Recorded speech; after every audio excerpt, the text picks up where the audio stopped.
Boy, welcome to Oakland, the most unapologetic sanctuary city in America. We are so excited. As I've been talking to some of the VERGE organizers, they've said that everybody is just really loving the Oakland vibe. So I hope you're enjoying the Oakland vibe, the fact that it is Clean Economy Week officially in the city of Oakland. And I hope that part of that Oakland vibe is you don't have to take Governor Newsom's advice and stand on your head to know that local government is where it's at, that this is where the innovation, the hunger, the openness to kind of trying new things and merging together different philosophies and social goals that don't always come together when we are talking at the national level. Oakland was one of the honored cities to be part of the local leadership circle, invited to be part of COP21 and the Paris Accords. And so you can imagine how devastated we were to see our national government pull out. And yet, what did you see when that happened? Hundreds of mayors around America saying, I sign on to those accords, that we, the cities, can do this with or without national backing. That is what you see, and you don't have to stand on your head. The other thing that I hope you feel about the Oakland vibe is this idea of tech equity meets climate action, right? We put those things together here. And what do I mean by that? How do I see that as the mayor every day?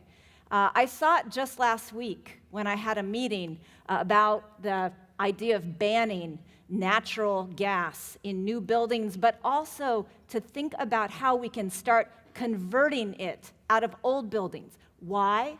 Not just because of greenhouse gas emissions.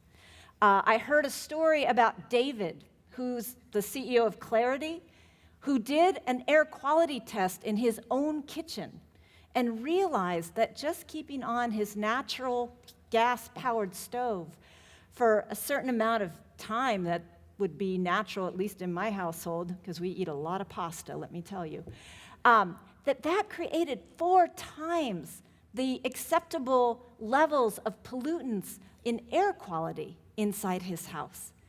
Who does that affect? Not just our climate, but the health of our most vulnerable, our elders, our children that are suffering with asthma. This is not only about climate change. Like Angela said, that curb cut effect is something that we have to pay attention to and that in Oakland we are committed to. Another great example is leading this work with community voice out first. I want to commend the California Air Resources Board for their support and, of course, our regional BACMed support of the legislation that requires communities to put together their air quality plans.